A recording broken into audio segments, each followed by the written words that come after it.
दादा घोदाप इस सूत्र पर विचार हुआ था, दृष्टांत देखना बाकी है। दारोपाश्चत्वारो धातवः दुनाय दाने दान दाने दो अवखंडने देंग रक्षणीति। और धारूपो अपि दो धातु, दो धातु है, दुधाय धारण पोषणे हो और धेट पाने इति।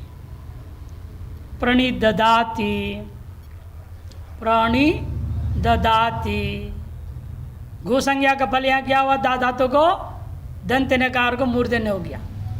प्रणीता नी वी आंग नी उपसर्ग में क्या आता है?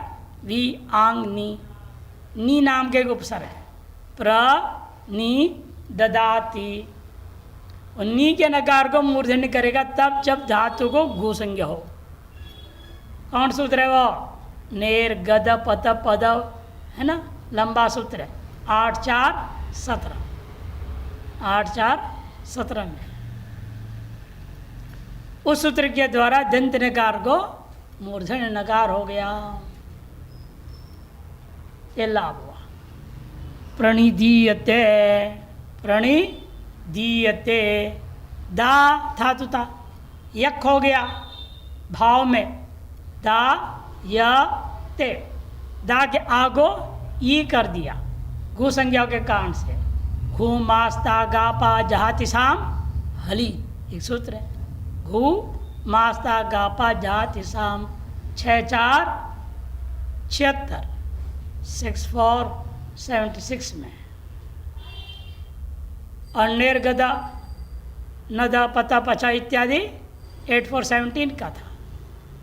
और दंतिन्य को मूर्धन्य किया घू संज्ञा के कारण से, और ये घू संज्ञा के कारण से दा के आ को दीर्घ ई हो गया। प्रणि दीयते वो भी फल है, दंत नकार का मूर्धन्य भी हो गया यहाँ पर भी।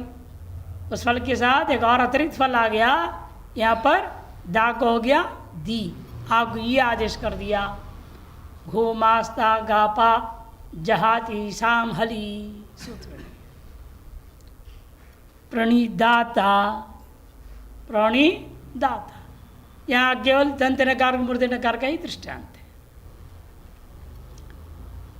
अब एक और घू संज्ञा का फल बता रहे। प्रणियच्छति प्रणियच्छति, दान धातु का दृष्टांत है। दान दाने, दान को यच्छा आदेश हो जाता है। पाग्राधमा स्था इत्यादि सूत्र 7 3 78 7 3 78। उस सूत्र के द्वारा क्या हुआ? यहाँ पर दान को यच्छ आदेश हो गया। और उसके पर रहते हुए घुसंजक संज्ञाओं का धातु के परते हुए दंत नकार को मूर्धन्य हो गया। निर्गद पद मत इत्यादि से। प्रणीयच्छति प्रणिद्यति, दो अवखंडने धातु है। दो अवखंडने धातु, दो धातु से लट तिप शप प्राप्त शन हो गया। दो यति, दो यति। ओतः शनि एक सूत्र है। ओतः शनि, शन के परते हुए ओकार का लोप हो गया। दहल बच गया, द्यति बना। प्रणिद्यति, दंत नकार को मूर्धन्य नकार होना ही फल है। यहाँ पर इन सभीयों में मुख्य फल क्या है? दंत नकार को मूर्धन्य होना। एक ही में अतिरिक्त फल मेरा प्रणिदीयते में दा को दी कर दिया। घू मास्ता गापा इत्यादि सूत्र से। वो घूसल है, घू मा, घू संज्ञा वाले धातुओं को ई कर देता है हलादि प्रत्यय प्रत्यय हुए। प्रणिदयते प्रणिदयते, यह है दो अवखंडने के बाद में देंग रक्षण। देंग रक्षण दे धातु है। दे लट ता शप, एक को क्या हो गया? जो यव अयादेश हुआ। दयते प्रणिदयते, दयते घुसंजक धातु पर में होने से प्र के रेफ के निमित्त मान के दंत नकार को मूर्धन्य हो गया। प्रणिदयते, ये देंग का दृष्टांत दिया। अब धा धातु का दृष्टांत दे रहे, देखिए। प्रणिदधाति प्रणिधीयते प्रणिधाता, सब में वही काम है। निर्गदन दपद से ही दंत नकार को मूर्धन्य हो रहा है। और इतना अतिरिक्त यहाँ पर है प्रणिधीयते में धा को ई हो गया, घूमास्ता का इस सूत्र से प्रणिधाता। और उसके बाद धेट पाने धातु का दृष्टांत दे रहे हैं। धेट पाने में प्रणिधयति, धे धातु था, टकार संग के चला गया, धे बचा, लट तिप शप अयादेश हुआ, धयति प्रणिधयति, घुसंचक का योग में दंत नकार के यहाँ पर भी मूर्धन्य हो गया, प्रणिधयति बना। और देही धेही ये दोनों दा धातु और धा धातुओं का लोट लकार मध्यम पुरुष एक वचन। तो यो स्टार्टिंग आशीष नेत्र श्याम है ना। उससे पहले क्या होता है, ये कैसे हुआ, हु झलभ्यो हेर धी, हु झलभ्यो हेर धी, ही को धी होता है। इन ही लाया कौन है, शेर या पिच्चा, शेर या पिच्चा। सिप को सिप होता है, सिप वस मस, और सिप को ही आदेश हो गया, सी को ही हो गया। धा धातु है, ही है यहाँ, शप आया, लुक हो गया। और जैसे श्लू होता है, श्लू होने से क्या होगा, श्लो द्वित्व होगा, धा धा दा दा दादा धादा, ये बन गया, पर में ही बैठा हुआ है। उस स्थिति में घू संज्ञा के कारण से एक विशेष सूत्र आता है, घोषोरेदावभ्यास लोपश्चात। घू और रस धातु इन दोनों का क्या होता है, हौ, घोषोर एद हौ, अभ्यास लोपश्चात। इन धातु घू संजक धातु को एकार हो जाएगा, और द्वित्व होने से पूर्व में जो अभ्यास था उसका लोप हो जाएगा। दा दा था, एक दा लोप हो गया, पूरे दूसरे वाले को दे बन गया, वो दे ही मिला दो, दे ही धे ही रू बन गया। ये घू संज्ञा का लाभ है, ये तोना और अभ्यास का लोप होना, दो काम हो गया। गोसोरे धाव अभ्यास लोपश्च 6419 64 सूत्र है। ऐसे विधि सूत्र आपको छठे अध्याय वहाँ मिलते हैं, वो यहाँ हम लोग लगा रहे हैं। ये होता है अष्टाध्याय में, इसलिए पूरा रटने से ही समझ में आएगा थोड़ा थोड़ा, नहीं तो कुछ भी नहीं समझ में आएगा क्या कहाँ का क्या बोल रहे हैं। और लघु आदि पढ़ा है तो और आसान हो जाता है कि वो सब ये सूत्र पढ़ लिया है लगभग उसने। इसलिए हम लोग इसी को बार बार बोलना पड़ता है, एक ही सूत्र को तय सब याद आ जाए, यहाँ ये सूत्र वो ये काम करता है, बैठना चाहिए दिमाग में। इसी तरह दृष्टांत एक ही चीज़ के लिए दे देते हैं। घोषोरे दव अभ्यास लोपश्च 64 सूत्र से एथ हो गया और अभ्यास का लोप हो गया, तो देही धेही इर बन जाता है।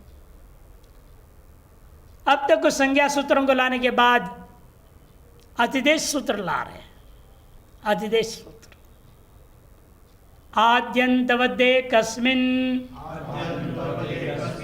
आद्यंतवदे कस्मिन्, आद्यंतवद अव्यय है, एक कस्मिन् सप्तमी का एक वचन। आद्यंतवद अव्यय है, एक कस्मिन् सप्तमी का एक वचन है। आद्यंतवद में समास पूर्वक कार्य हुआ है, देखिए आदिश्च अंतश्च इति आद्यंतौ, इतरेतर द्वंद्व समास। आद्यंतयोर इव, आद्यंतयोर इव इति सप्तम अर्थ में वति प्रत्यय हुआ। सूत्र संख्या 5 1 116 बनाओ, 116। तत्र तस्येव सूत्र क्या है, तत्र तस्येव। इस सूत्र के द्वारा तत्र अर्थ में इव के जगह पर प्रत्यय हो गया वति प्रत्यय। तत्र इव तस्य इव, इस अर्थ में क्या होता है, वहाँ वति प्रत्यय होता है, इसलिए आदिवत अंतवत ऐसा बनेगा वति प्रत्यय। अतिदेश सूत्र में लिख भी दिया, अतिदेश सूत्र है। अतिदेश सूत्र का लक्षण क्या है, अन्यस्य धर्मस्य अन्यत्र आरोपकरणम अतिदेश, अन्य के धर्म को अन्यत्र आरोप करके व्यवहार करना, इसका नाम है अतिदेश सूत्र। अन्यस्य धर्मस्य अन्यत्र आरोपकरणम अतिदेश।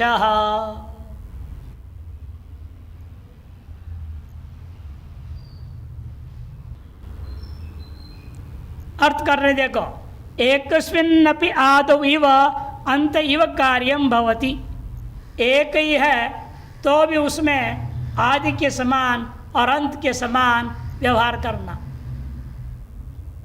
समझ में नहीं आया कुछ भी, पता है अर्थ क्या हुआ? पहले आदि और अंत को समझो। आदि किसको कहते हैं? ठीक, और ये आधा हुआ, पूरा बोले नहीं आप। बाद में कुछ होना चाहिए, हो सकता है नहीं, होना ही है। पूर्व में कुछ नहीं, इन पर में कुछ है, ऐसा जो होता है उसका नाम आदि। जैसे हम लोग जो प्रसिद्ध व्यवहार कर रहे हैं ना, सूत्र लेते कोई भी आयु उनसे ले लो, इक को ले लो, बल्कि इक प्रत्याहार है ना, ई वो रिक जान के ले रहा हूं। ई है, वो है, री है ना, हम इसको आदि मान लेंगे। यदि इसके पूर्व में क्या है, लेकिन नहीं है मानूंगा। इसको आदि बनाने के लिए हमें क्या समझना पड़ेगा? इसके पूर्व में कुछ है, बुद्धि में सोचो और नहीं है, इसके पूर्व में यहाँ कुछ नहीं है, इन पर में है ना, इसलिए इसका नाम क्या हो गया? आदि। और अंत का लक्षण क्या है? आगे कुछ नहीं, एवं गयोच नहीं। जब ये प्रत्याहार बनाना होता है, आगे समझना पड़ेगा आगे कुछ नहीं है, किंतु पीछे है ये नहीं। इसके आदि में क्या था? पूर्व में कुछ नहीं, किंतु पर में है। अंत में क्या हो रहा है? आगे कुछ नहीं, पूर्व में है, इसका नाम हो जाता है अंत। और जो बीच में है, इनका नाम क्या हो जाएगा? इसीलिए मध्य। इसलिए आदि, अंत और मध्य समूह में ही प्रयोग हो सकता है। इन अकेला है तब क्या करोगे? और है, मान लो कहीं ये अकेले में, इसी को आदि, इसी को मध्य, इसी को अंत, कैसे करोगे? लौकिक न्याय है। देवदत्त का एक ही बेटा है। क्या है? एक ही बेटा है। उसको बड़ा बेटा कहेंगे, छोटा बेटा कहेंगे, मंझला वाला बेटा, बीच वाला बेटा कहोगे? क्या कहोगे? वही बड़ा है, वही छोटा है, वही मंझला भी है, बोलना पड़ेगा ना। देवदत्त से एक यो पुत्र सैव आदि सैव मध्य सैव अंतः, लौकिक न्याय। उसी के आधार पर यहाँ पर मैं करना पड़ेगा। अ में ही आदित्व, अ में ही अंतत्व, अ में ही मध्यत्व, जैसा काम करना होगा वैसे ग्रहण करना पड़ेगा। दृष्टांतों से और बढ़िया समझ में आगे देखिए। दृष्टांत क्या दे रहे हैं? औपगवः है ना, औपगवः व्याख्याता, उपगूथा और आण, आण प्रत्यय है, न चला जाता है, अ बच जाता है, अकेला है। हमें मुख्य यही दृष्टांत बनाना है हमने। आण के प्रतिनिधित्व से क्या होता है? आदि को वृद्धि, तदित्य शौचाम आदे है, आदि को वृद्धि हो गया। औ प गु के ऊ को और गुण, गुण कर देता है, और गुण, गुण हो गया। उपगो अ है, एचो अयवायाव औपगव।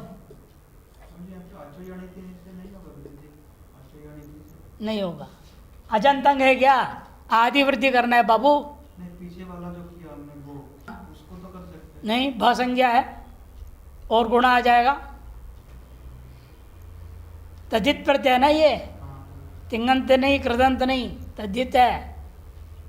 उपगो और अपत्यम, उपगु का अपत्य, उपगु का नाम कोई ऋषि थे, उनका बेटा, ये बताना है। तद्धित प्रत्यय वहाँ भ संज्ञा करके और गुण होता है, अचरणित को नहीं लगेगा। तो औपगव आ है। अब यहाँ एक सूत्र आपने लगाना है, अण प्रत्यय को आद्युदात्तश्च,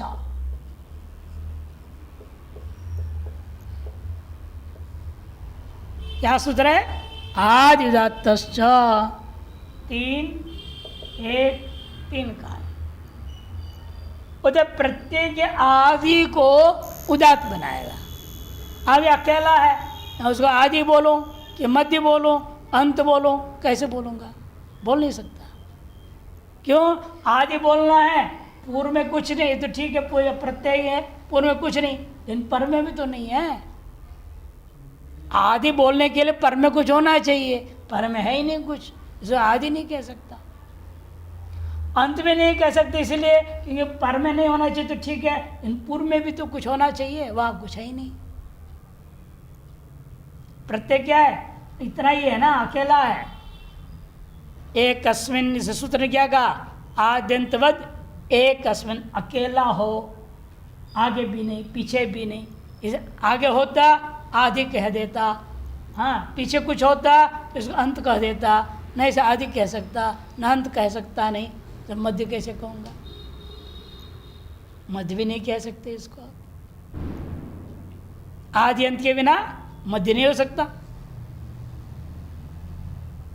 फिर क्या करे? ये कह रहा है आदि को उदात्त करो।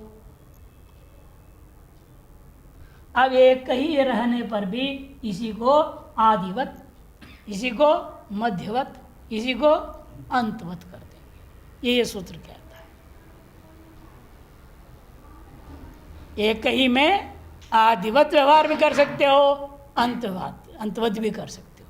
मुझे यहाँ अंतवत की जरूरत नहीं है, सूत्र लगाने के लिए मुझे आदिवत्व की जरूरत है। इस आकार में मैं आदित्य धर्म ले आऊंगा जो इसमें नहीं है, जो इसमें नहीं है वो धर्म इसमें लाना है। अन्य का धर्म को यहां लाया। आदित्य धर्म कहाँ है? जैसे कोई भी शब्द ले लो, राम या नहीं, इसे र क्या है? आदि है, इसमें आदित्य रहेगा कि नहीं रहेगा? र में विद्यमान आदित्य को मैं लाऊंगा इसमें। अन्य के धर्म को अन्य में लाना, इसका नाम अतिदेश सूत्र। आदित्य लाने से क्या हो गया? ये हो जाएगा उदात्त। सूत्र क्या कह रहा है? आदि प्रत्यय के आदि वर्ण को उदात्त करो। ये उदात्त हो गया। ये उदात्त होने से बाकी सब क्या हो जाएगा? अनुदात्त हो जाएगा। अनुदात्तम पदम एक वर्जम, सूत्र है ना, अनुदात्त पदम एक वर्जम। इसलिए इस सब में ऐसा चिन्ह पड़ेगा और ये व रहेगा, या चिन्ह नहीं रहेगा, ये उदात्त है। और सु आया, विसर्ग हो गया, औपगवः। ये सब अनुदात्त हो गए। औ भी अनुदात्त, प के भी अनुदात्त, ग का अ भी अनुदात्त। व में जो अ है वो प्रत्यय था, आदुदात्त से उसको उदात्त कर दिया। इसका क्या फायदा होगा? स्वर लाभ हो गया ना, उच्चारण भेद होगा। और क्या? ये अनुदात्त उच्चारण हो रहा है, ये उदात्त उच्चारण हो रहा है। उसे आगे जो आएगा अच्छे थी वाक्य में वो स्वरित हो जाएगा। स्वर लाभ है, आदित्य लाने से स्वर लाभ हुआ। और अंतत्व लाने का क्या लाभ है? इसे दूसरा दृष्टांत देना पड़ेगा जहाँ अंतत्व कार्य करना होगा। हमने इदम धन व्याम, तृतीया चतुर्थी पंचमी का द्विवचन, इदम धन भ्याम। तेदादिना म होगा, म को आकार, इद अ भ्याम। फिर इन दोनों का तो गुण है परोप, इदा भ्याम। इत भाग का लोप हो जाएगा और अकेला बचेगा भ्याम। कौन सूत्र है? शेषे लोपः। यह है अतोगुण है। और यहाँ क्या हुआ था? तदादिना अहा। तदादिनाम से आकार हुआ, अतोगुण से पूर्व हो गया, शेष लोप से इत भाग का लोप हो गया, अदन भ्याम बच गया। अब यह मुझे सूत्र लगाना है सुपिच्चा दीर्घ करने। वो कहते अदंत अंग को करो। यह अंत है नहीं ना, इसमें अंत तो कैसे लाऊंगा? अंत है क्या? अंत किसको कहते हैं? आगे कुछ ना हो और पीछे कुछ होना चाहिए, लेकिन यहां भी तो नहीं है, इसे अंत तो बोल नहीं सकता। तब ये सूत्र कहता है अकेले हो उसमें अंतवत भाव भी आप कर सकते हो।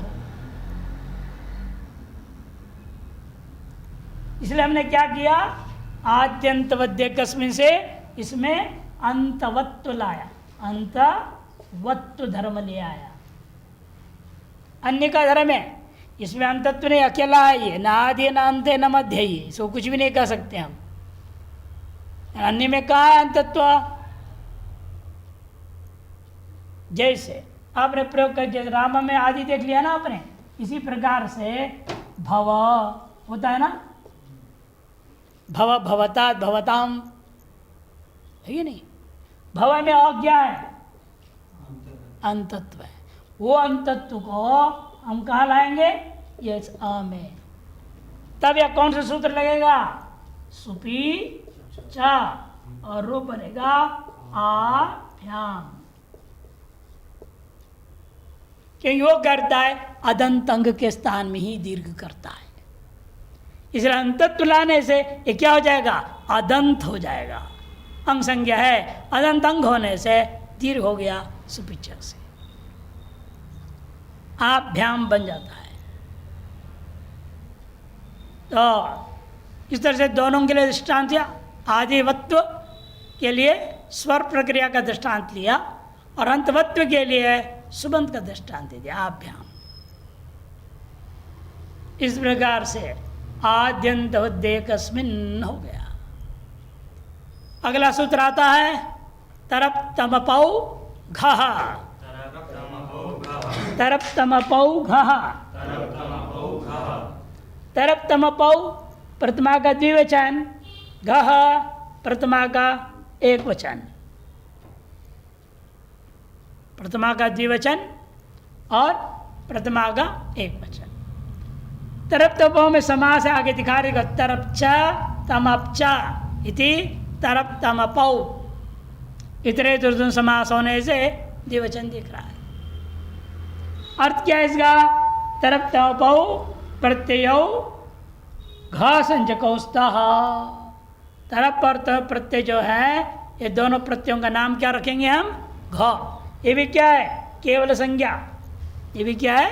केवल संज्ञा, अनवर्त संज्ञा नहीं है, महासंज्ञा नहीं है, केवल संज्ञा है। जैसे आपने घू पढ़ा था, घू संज्ञा, अब ये घा संज्ञा, और एक घी भी आएगा, घ घी घू, घ घी घू, शेषो घ्यसकी, घी संज्ञा करता है। टेंटा टी टू नहीं, केवल टी संज्ञा कर दी है, टी। अचौंत्या दिटी सूत्र है ना, अचौंत्या दिटी, टी संज्ञा करता है। आगे आएगा वो। अब ये कहते हैं कि तरप में दोनों प्रत्ययों का क्या करेंगे? घ संज्ञा करेंगे। घ संज्ञा करने का क्या लाभ है? उसके लिए दृष्टांत दे रहे कुमारी तरा। अनयोः यं कुमारी अतिशयो भवति, अतिशया भवति। इन दो लड़कियों में से ये जो कुमारी कुछ विशेष है, अतिशय है, चाहे अतिशय न मोटी है, चाहे मोटी बुद्धि वाली है, चाहे अतिशय न धन वाली है, कुछ भी अतिशय हो सकता है। दो में तुलना में एक को बताने के लिए तरप होता है, अनेकों की तुलना में एक को बताने के लिए तमप होता है। इन सभियों में से यह कुमारी अतिशय है, विशेष है। और पहले आपको कोई ना कोई एक संदर्भ बताना पड़ेगा, किस विषय में बोल रहे हैं आप। पढ़ाई के विषय में, खेल के बोल रहे हैं, सोने के बोल रहे हैं। हो सकता है अतिशय न सोती है, ज़्यादा सोने वाली है। यह कुमारी अतिशय न सो, सब कुमारियों में से यह कुमारी ज़्यादा सोती है। कुमारी तमा, कुमारी तमा बनेगा। कुमारी तरा, कुमारी तमा। दो लड़कियों में से को कहना है कुमारी तरा, अनेकों में से को कहना है कुमारी तमा। कैसे हुआ, क्या हुआ यहाँ पर घ संज्ञा का फल? थोड़ा देखिए प्रक्रिया को। द्विवचन विभज्योपपदे तरबीय सुनौ, यह सूत्र है। द्विवचन माने दो लोगों को कथन करना है, उनमें से विभाग करके एक को श्रेष्ठ बताना है। असर में तरप और ये सुन प्रत्यय होता है। 5 3 57, 5 3 57 का सूत्र लगेगा। तब क्या हुआ, दो में से को बताते हुए कुमारी, दीर्घ होता है ना कुमारी शब्द, स्त्रीलिंग है, कुमारी। और यहाँ आया तरप प्रत्यय का, तरप बच गया, प हलंत्यम सिद्ध संज्ञा के लोप हो जाएगा। कुमारी तरह। स्तृत विवक्षा में इसका क्या होगा, ताप। ताप में बचेगा आ, आकाश दीर्घ होकर के तरा बना, कुमारी तरा। अब इसकी घा संज्ञा करने का फल बता है। घा संज्ञा का फल क्या हुआ, पूर्व को रस हो गया। कुमारी को रस होता है, कौन करता है? घरूप काल चेल, घरूप काल चेल इत्यादि लंबा सूत्र भी है। ये सूत्र 6 3 41, 6 3 41। इस सूत्र के क्या करेगा, शरीर को रसू कर देगा। ये घ संज्ञा फल। घ घ सूत्र कहते हैं ना, घ काल चेल, ये सब प्रत्ययों के परे रहते हुए घ संजक प्रत्यय के परते हुए पूर्व जो कुमारी का दीर्घ था उसको हो गया रसो, और मिला दो रूप बन गया कुमारी तरह। ये घ संज्ञा का फल हो गया। एवमेव तरह के जब आप लिखेंगे क्या, तमा, तमा, तमा हो गया। फिर यहां भी रस होकर के तमा बन जाएगा। अतिशायने तमभिष्ठनौ, अतिशायने तमभिष्ठनौ, बहुतों के बीच में से एक को श्रेष्ठ बताने के लिए तमप और इष्ठन प्रत्यय होता है। यहाँ तमप प्रत्यय हुआ, तमप का तम बचा, स्त्रीत्व है, कुमारी की बात हो रही है, इसलिए हम क्या करेंगे, टाप, अब का सम दीर्घ हो जाएगा, तमा बचा, कुमारी धन तमा।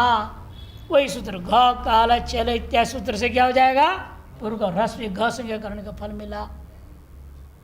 घ संजक प्रत्यय के परे रहते हुए पूर्व को रस हो गया, कुमारी तमार बना।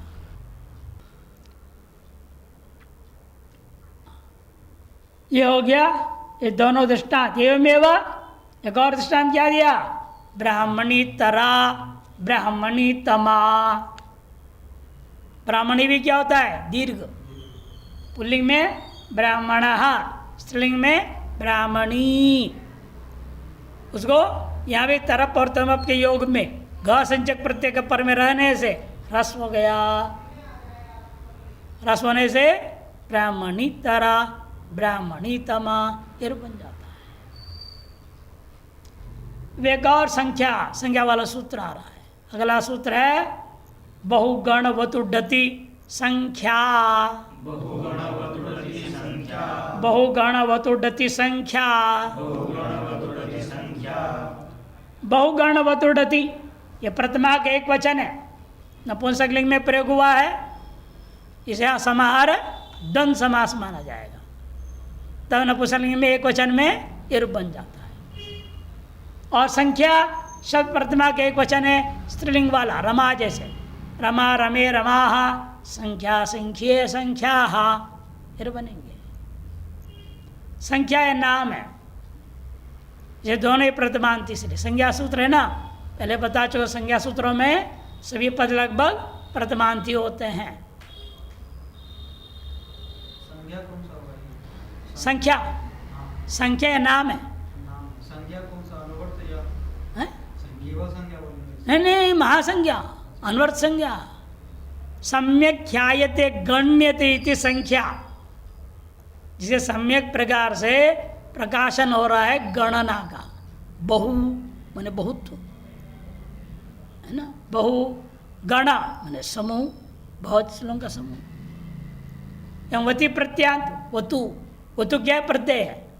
गौमती, गौओं वाला, गौओं वाली, गोमान पुल्लिंग, गोमती स्त्रीलिंग, वतु प्रत्यांत। और डति प्रत्यांत, डति प्रत्यांत कौन है?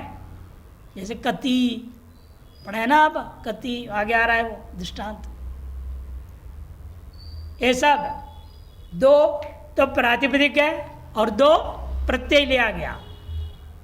बहुश्च, गणश्च, वतुश्च, डतिश्च इति बहुगणवतु डति समाहार द्वंद्व समास है। पहचान ही है, समाहार द्वंद्व समास में क्या होता है? हमेशा नपुंसकलिंग होगा, एक वचन होगा, भले 10 पदार्थ हो तो भी। और इतरेतर समास में पुल्लिंग होगा और जितनी पदार्थ उसी हिसाब से द्विवचन या बहुवचन होगा। ये पहचान है। शब्द को देखते मालूम हो जाएगा हाँ समाहार द्वंद्व हुआ या इतरेतर द्वंद्व हुआ है। अर्थ बता रहे देखो, बहुगण शब्दों वतु डति प्रत्यांतौ च, वतु डति क्या है? प्रत्यय है, वह है अंत में जन्म का। ऐसे वतु प्रत्यांतौ च शब्दों संख्या संज्ञका भवंती, ये संख्या संज्ञा वाले हो जाएंगे। दृष्टांत है बहुकृत्वा, बहुधा, बहुकः, बहुशः। बहुकृत्वा संख्या या क्रियाभ्यावृत्ति गणने कृत्व सुच, सूत्र क्या है? संख्या या क्रियाभ्यावृत्ति गणने कृत्व सुच। कितने बार खाए इस बार से अभी तक? एक ही बार खाए, नाश्ता नहीं खाया, भोजन नहीं। हम कितने बार खाए? 4 बार खा लिए। चतुष्कृत्वा, कृत्व सुच प्रत्यय 2 बार, 3 बार, 4 बार, 5 बार खाए, 4 बार पाठ में सो गए तो भी ठीक है, वहाँ भी कृत्व सुच प्रत्यय हो जाएगा। प्रत्यय तो करना है हमें, कोई भी क्रिया हो उसकी आवृत्ति हुई है, 2 बार, 3 बार, 4 बार हो गया है तो उसको क्या कहते हैं? वहाँ कृत्व सुच प्रत्यय। लेकिन कैसे शब्द होना चाहिए? संज्ञा संज्ञा वाला या संज्ञावाचक होना चाहिए। और यहाँ पर क्या संज्ञा? अनवर संज्ञा है ना, बहुत्वम, बहुत्व से हमने कृत्व सुच लाया, बहुत्व से कृत्व सुच, बहु धन कृत्व सुच, ये लग दिया आपने।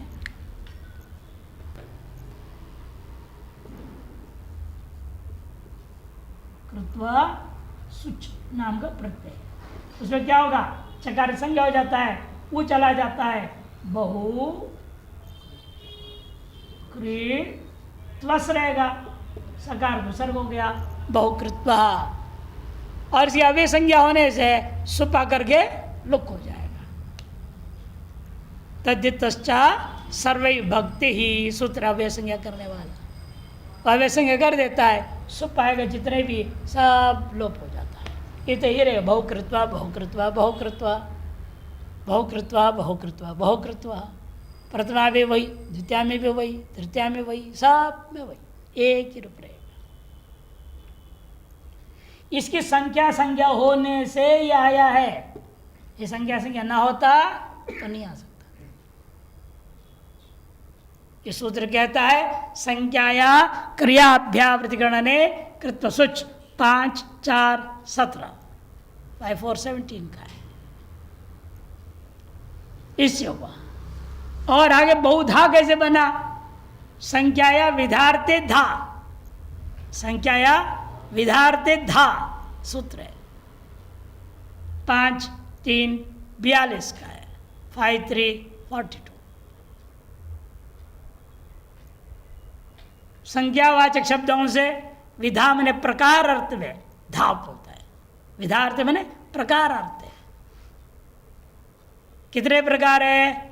बहुधा भवंती, अनेक प्रकार के हैं। इस दुकान में जाओ, कितने प्रकार के सब्जी है, क्या कहेगा?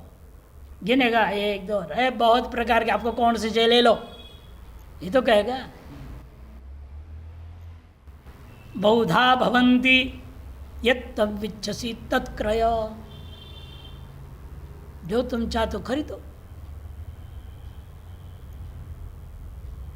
बहुधा माने बहुत प्रकार के, बहुत प्रकार के आदमी बैठे हुए हैं, सबकी खोपड़ी अलग अलग है ना, बहुत प्रकार के, सबका सोच समझ अलग अलग होता है। बहुधा। और आता है उसके बाद बहुका, बहुका ये सूत्र है अति शदंताया कन, अति शदंताया कन, इस सूत्र से कन प्रत्यय हो गया। अतः क बचा उसमें बहुकह। 5, 1, 22 5, 122 का है। और अंत में बहुशः संख्यक वचनाच वीप्सायाम सूत्र है। संख्या और एक वचनाच वीप्सार्थ के लिए शस प्रत्यय होता है। बहुशः मैंने बहुत बार किया, वीप्सा बार बार करना, एकैकशः, द्विशः, त्रिशः इत्यादि। ये वाला और ये वाला एक ही बराबर अर्थ बराबर है, प्रत्यय अलग है। तो अनेकशः जैसे रूप प्रवर्तन अनेकशः, एक ही कश भी सूत्र आया है। तिंगस त्रीणि त्रीणि प्रथम मध्यमोत्तमाः,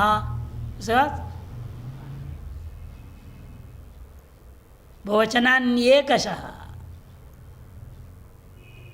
एक वचन द्विवचन बहुवचनान्येकशः, एकशः प्रयोग है नहीं।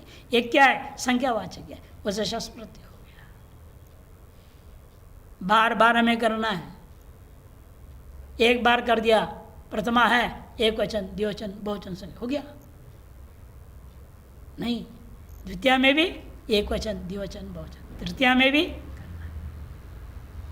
करना। प्रथम पुरुष में किया, फिर मध्यम पुरुष में भी करो, फिर प्रथम पद में भी 3 बार, आतर पद में भी 3 बार करना है। बार बार करनी है, वह शस प्रत्यय होता है। से एक वचन द्विवचन तिंगस त्रीणि त्रीणि के बाद क्या होगा? सुपस एक वचन द्विवचन बहुवचन अन्येकशः, यह शब्द आता है सूत्र में। या बहुशः। अच्छा, एवमेव और भी दृष्टांत दे रहे। तावत कृत्य, वो तो प्रत्यांत के लिए नहीं भी, गणकृत्व भी दिया। गणकृत्वा, गणधा, गणकः, गणशः। तावत कृत्वा, तावद्धा, तावत्कः, तावच्छः। शस के शा को छ हो गया। और कति, डति प्रत्यांत के दृष्टांत दे रहे। कति कृत्वा, कति धा, कति कः और कतिशः। अच्छा, इस सूत्र का जो संख्या शब्द है आपने पढ़े, दादा घ्वदाप, उसका कहीं कोई अनुवृत्ति नहीं। आद्यंत दे कस्मिन का भी कोई शब्द का अनुवृत्ति नहीं। तरफ तुम घव का भी कोई अनुवृत्ति नहीं। लेकिन बहुगणवतोड़ती संख्या में जो संख्या शब्द है उसकी अनुवृत्ति हो गया गला सूत्र में।